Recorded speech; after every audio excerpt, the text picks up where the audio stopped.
Hello student, कैसे हैं आप सब। मैं उम्मीद करता हूं कि आप लोग स्वस्थ और मस्त होंगे और अपने अपने तैयारी में एग्ज़ाम में व्यस्त होंगे। देखिए, आज हम लोग जो जो भी बात करेंगे क्लास ट्वेल्थ की बात करेंगे। क्लास ट्वेल्थ में क्लास ट्वेल्थ हो, ठीक है, या क्लास टेंथ के लिए हो, दोनों के लिए बहुत बहुत बायोलॉजी जो है यूजफुल होने वाला है।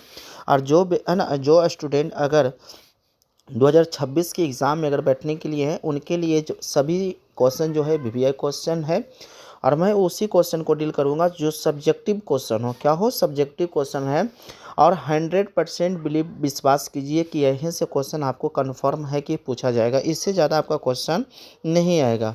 तो प्लीज़ आप इस वीडियो पर बने रहिएगा और प्लीज़ वीडियो को सब्सक्राइब कर लीजिए। और क्योंकि मैं यहाँ पर ऑल चैप्टर, जितने भी चैप्टर है, मैं एक एक करके आपको सबको कंप्लीट कराने का मैं प्रयास करूँगा। पूरी तरह से भरपूर मेरा कोशिश रहेगा कि सभी को क्या करें, मैं एक एक करके क्या करूँगा, समाप्त करूँगा, कंप्लीट कर दूँगा, ताकि आपको क्या हो कि जब एग्ज़ाम में बैठोगे आपको किसी तरह का कोई डाउट, दिक्कत, समस्या नहीं हो। ठीक है, तो आप लोग प्लीज़ इस वीडियो पर आराम से बने रहिएगा, क्योंकि जितने भी हम लोग टॉपिक पढ़ेंगे सभी हमारे क्या है, एग्ज़ाम के दृष्टि से हम वीवीआई क्वेश्चन हम जितने भी बताएंगे सभी आपका वीवीआई ही क्वेश्चन होगा, एकदम वीवीआई क्वेश्चन होगा। इसलिए एकदम अगर आप अपने नोट्स में या कॉपी हो तो आप इसको एकदम टिक आउट कर लगा लीजिए, क्योंकि आपको यही क्वेश्चन डायरेक्टली जो एग्ज़ाम में देखने को मिलेगा। तो मैं बात कर रहा हूँ क्लास ट्वेल्थ का बायोलॉजी का, यानी सेकंड चैप्टर का। कौन सा चैप्टर है? मेरा सेकंड चैप्टर है, जिसमें सभी हम आपको सब्जेक्टिव क्वेश्चन करवाने वाला हूँ। ठीक है, चलिएगा, कौन कौन सा क्वेश्चन आपको आएगा, क्वेश्चन पर ज़रा ध्यान दीजिएगा। अब है ना, प्लीज़ बस लाइक शेयर कमेंट जरूर करिए और आप लास्ट तक वीडियो को अवश्य देखें। देखिएगा, सबसे पहले हमारा जो क्वेश्चन जो आएगा, मैं क्वेश्चन के आपको डील करवाऊंगा, ध्यान दीजिएगा। देखिए, सबसे पहले आपका क्वेश्चन कह रहा है, ध्यान दीजिएगा, कि पुष्प के आप क्वेश्चन स्क्रीन पर देख रहे होंगे कि पुष्प एक आकर्षण अंग है। इसके मतलब इसका कहने का अर्थ हो रहा है कि पुष्प के कौन कौन सा जो अंग जो होता है वो आकर्षक होता है। ठीक है, तो आप पॉइंट में देखिएगा कि इसी प्रकार से आपको एग्जाम में लगा देना है, पॉइंट बना बना कर लगा देना है। पहला पॉइंट में आप देख रहे होंगे कि सभी पुष्प जो होता है लैंगिक प्रजनन को प्रदर्शित करता है। दूसरा में है पुष्प को लैंगिक, आप क्या कर सकते हो, आप सभी को क्या करना, स्क्रीनशॉट ले लेकर आप अपने कॉपी में लगा लीजिएगा। देखिएगा, एक क्वेश्चन सबसे इंपॉर्टेंट क्वेश्चन है, सिर्फ मैं क्वेश्चन को डील करूंगा, ध्यान दीजिएगा। उसके बाद दूसरे क्वेश्चन में आप देखिएगा, क्वेश्चन हमारा कह देगा, क्वेश्चन हमारा बोल देगा, ध्यान दीजिएगा, कि पुष्प के प्रारूपी पुष्प का संरचना बनाएं, या पुष्प का सचित्र वर्णन करें, या पुष्प के विभिन्न भागों का वर्णन करें।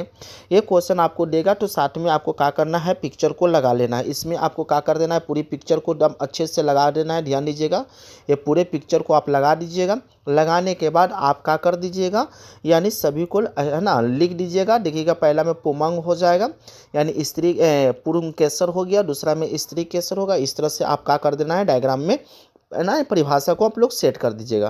तो अगर आपके नोट्स में होगा तो इसको आप क्या कर लीजिएगा, क्वेश्चन को याद कर लीजिएगा, क्योंकि ये क्वेश्चन आने का बहुत चांसेस 100% है कि आ सकता है। चलिए, अगला क्वेश्चन हम लोग देखते हैं। मैं इसी तरह से हर एक दम वीवीआई क्वेश्चन जो है आपके साथ शेयर करूंगा। ठीक है, ठीक है, जितने भी हम फालतू क्वेश्चन आपके साथ नहीं कर रहे हैं, क्योंकि जितने भी वीवीआई क्वेश्चन है उसी को मैं बारे में बात करूंगा। एक क्वेश्चन आप एग्जाम में एकदम रट के जाओ, आपको कन्फर्म है कि क्वेश्चन यहीं से आपको देखने को मिलेगा। चलिए, अगला क्वेश्चन हमारा, ध्यान दीजिएगा, क्वेश्चन हमारा है, नर जनन अंग का यानी पुंकेसर का सचित्र वर्णन करना है। जिसमें आप पिक्चर में देख रहे होंगे पुंग, है ना, इस प्रकार से आपको पिक्चर को ड्रॉप कर देना है। अगर मैं हमसे जो क्लास किए होंगे, ऑफलाइन क्लास किए होंगे चाहे ऑनलाइन क्लास किए होंगे, उसमें हम आप लोग इससे बेहतर आपको बनाकर सिखाने का प्रयास किए हैं और पुष्प के नर भाग को बताने का प्रयास कई किए हैं। तो आप लोग अगर नहीं है तो आप इतना से भी काम चला सकते हो, इतना से भी आपको काम चल जाएगा। ठीक है, तो आप देखिएगा कि पुष्प में आपको ये पहला तो पिक्चर को लगा देना है, उसके बाद आपको क्या कर देना है, परिभाषा को आपको ऐड करते चले जाना है कि पुंकेसर पुष्प का है ना, पुमंग का एक इकाई होता है, इसके दो भाग होते हैं। पहला जो होता है वो क्या होता है, तंतु होता है, दूसरा में क्या होता है, परागकोश होता है। ठीक है, आप इसको ध्यान से देख कर जाइएगा। अगला क्वेश्चन हमारा है, ध्यान दीजिए, अगला क्वेश्चन हमारा जो है इस प्रकार का है कि परागकोश का सचित्र वर्णन करना है। परागकोश का परागकोश का है ना जो अंदर जो होता है उसका सचित्र वर्णन करना है। परागकोश के अंदर कौन कौन से क्रियाएं है ना संरचनात्मक क्रियाएं होते हैं, कहाँ पे कौन सा परागकोश किसका निर्माण होता है, जिसमें आप लोग को बताया गया है। ध्यान दीजिएगा कि इसके जो चारों ओर जो होता है लघु बीजाणुधनी से स्थित घिरा होता है।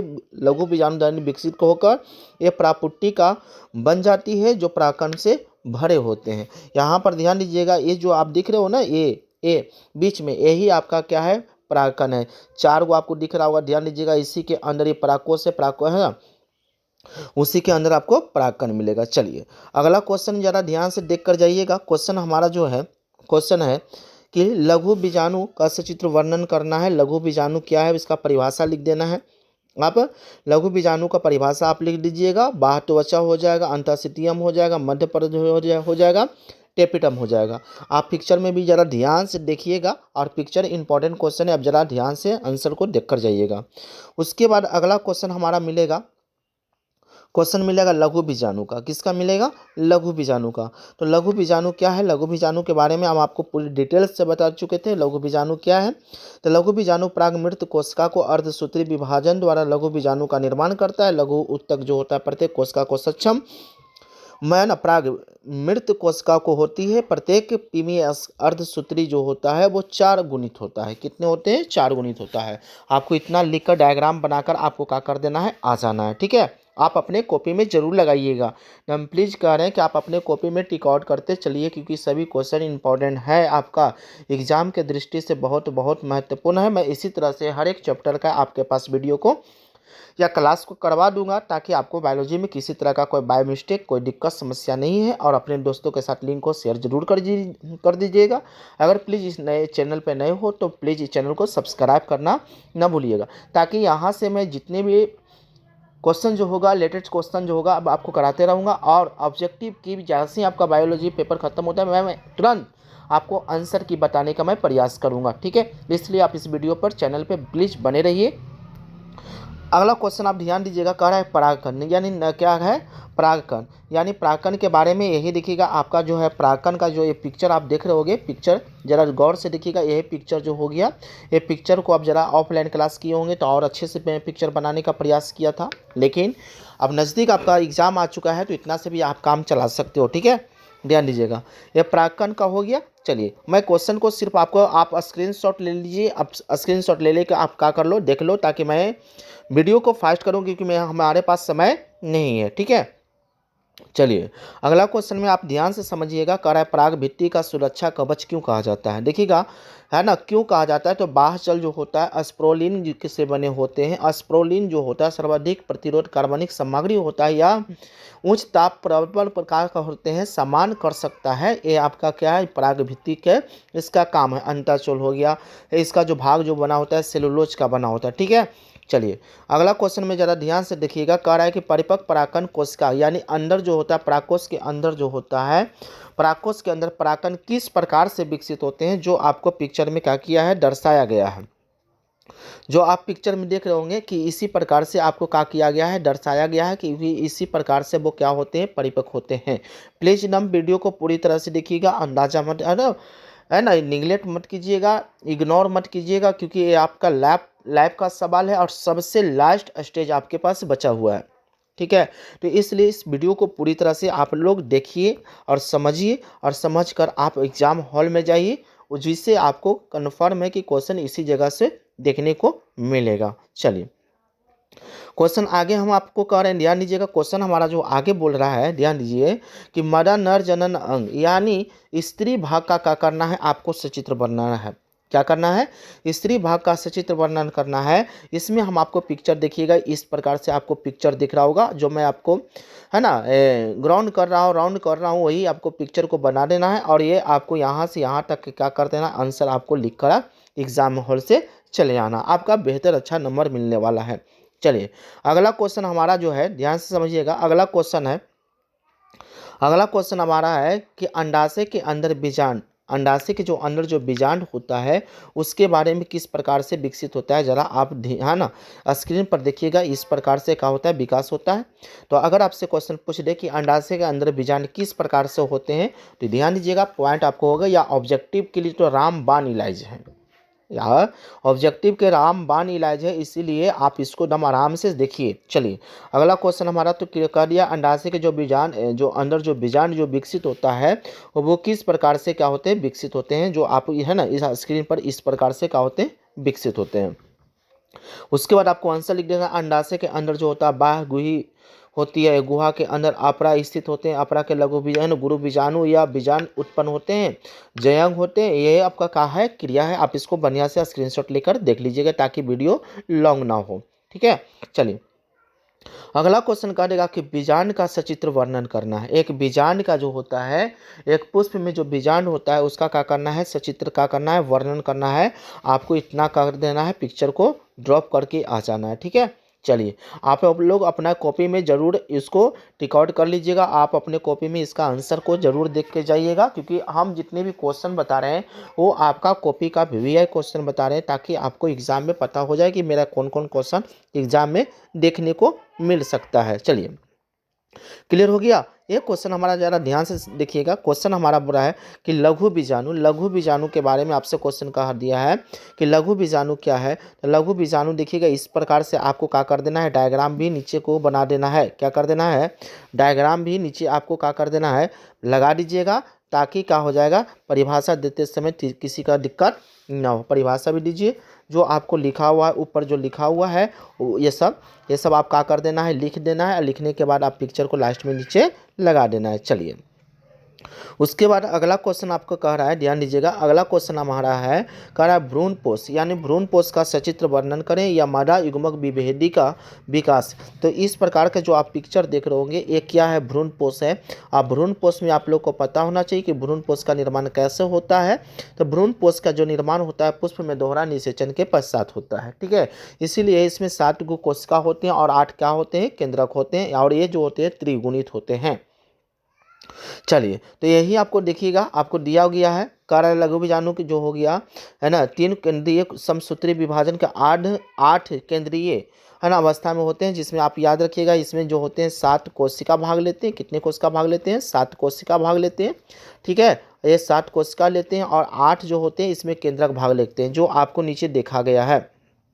ठीक है, जिसमें ध्यान दीजिएगा कि जिसमें आपको हम बना दिए हैं है ना, राउंड करके आपको बताबल है, ध्यान दीजिएगा। तो इसमें आपको बताया गया है कि किस प्रकार से जो होता है तो है ना, कौन कौन सा क्रियाएं होते हैं, जो आपको लास्ट में नीचे में है ना दिख रहा होगा कि जिसमें से होता है 7 कोशिका होते हैं और 8 क्या होते हैं, केंद्रक होते हैं। ऑब्जेक्टिव बहुत बार पूछा भी गया है और हो सकता है कि इन साल भी पूछा जाएगा। अगला क्वेश्चन की ओर बात करें हम लोग, परागकण का परिभाषा पूछ सकता है, या परागकण की आवश्यकता क्यों होते हैं ये भी पूछ सकता है, जो आप देख सकते हो आपको लगाया गया है। ठीक है, चलिए उसके बाद अगला क्वेश्चन ज़रा ध्यान दीजिएगा। क्वेश्चन जो है उन्मिल पुष्प के बारे में जरूर आपसे पूछेगा।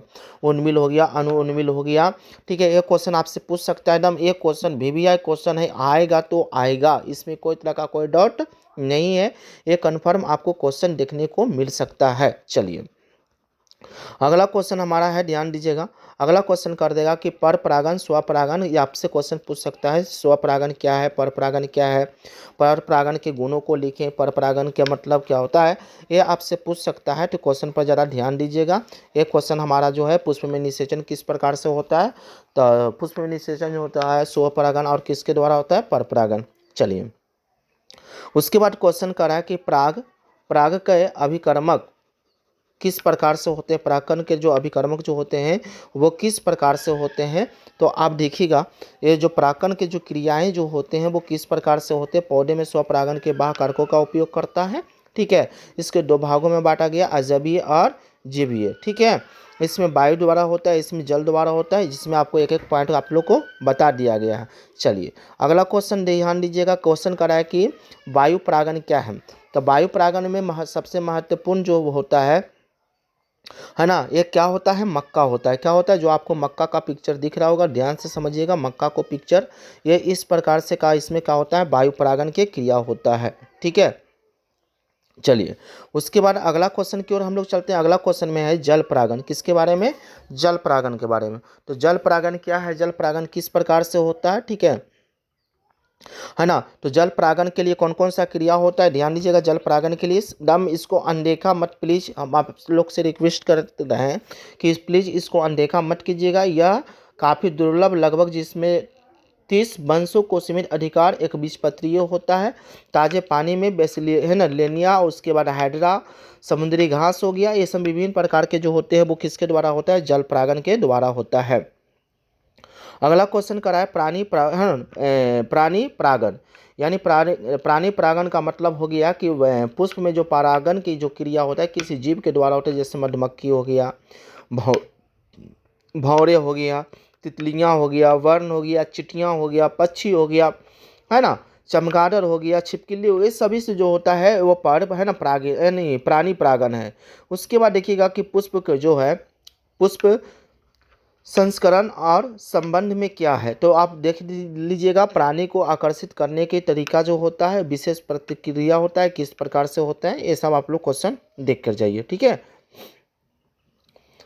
उसके बाद क्वेश्चन जो है पराग स्त्री आकर्षण का गुण, परागन जो होता है स्त्री के आकर्षण किस प्रकार से होता है, तो एक जो होता है गतिक जो होता है, जिसमें स्त्री के साथ सही से गलत आयोग को पहचान लेता है और वो क्या करता है, परागन की क्रिया संपन्न करते हैं, ठीक है। चलिए, एक क्वेश्चन आपसे पूछ सकता है कृत्रिम संकरण क्या है, तो कृत्रिम संकरण का मतलब होता है यह फसल पर होता है, किस पर होता है, एक फसल पर होता है। इंपॉर्टेंट क्वेश्चन जो है ध्यान दीजिएगा, तो जितने भी मैं अभी आप लोग को क्वेश्चन बताया, सभी क्वेश्चन क्या है, एक इंपॉर्टेंट क्वेश्चन है। और एक क्वेश्चन मैं आप लोग को और बता दूं जो आपको नहीं हम बताएं, लेकिन आप अपने नोट्स में लगा लीजिएगा कि पुष्प में दोहरा निषेचन, जरूर कन्फर्म क्वेश्चन को देख कर जाइएगा, क्योंकि पुष्प में दोहरा निषेचन का क्वेश्चन आपसे पूछ सकता है, ठीक है। एक क्वेश्चन और है जिसमें निषेचन का पूर्व घटना एवं पश्च घटना को देखकर जाइएगा। मैं अभी क्लास जितने भी बताएं 12th क्लास के लिए, जितने भी 12th क्लास का जो भी हम सेकंड चैप्टर को बताएं, ये सभी बाबू VVI क्वेश्चन है बाबू, आप लोग एकदम कन्फर्म इसको रट के जाओ, देख कर जाओ, आप अपने कॉपी में टिक लगाओ, अभी भी आपके पास टाइम बचा हुआ है। मैं इसी तरह से सभी चैप्टर को सब्जेक्टिव क्वेश्चन आपको करा दे रहे, ताकि आप अपने कॉपी में अच्छे से याद करके आप उस एग्ज़ाम हॉल में जाइए और बेहतर आप है ना लिखिए, बेहतर बनाइए, और ताकि आपका बेहतर रिजल्ट हो सके, ठीक है। मैं आप लोग को बेहतर रिजल्ट के लिए कामना करता हूं, बेस्ट ऑफ लक। मैं इसी तरह से सभी आपको पेपर लेकर आ रहा हूं, ठीक है, सभी सिलेबस चैप्टर को लेकर आ रहा हूं, इसलिए वीडियो को लाइक शेयर कमेंट जरूर कर दीजिए कि ये वीडियो आपको कैसा लग रहा है, आप इसे यूजफुल हो रहे हो या नहीं हो रहे हो, ठीक है। मैं आप लोग के कमेंट का इंतज़ार जरूर करता हूँ, ठीक है। तो चलिए, मैं आपको थर्ड चैप्टर ह्यूमन रिप्रोडक्शन से मिलता हूँ। जब तक हमारी तरफ से सभी स्टूडेंट, सभी भाई को बेस्ट ऑफ लक।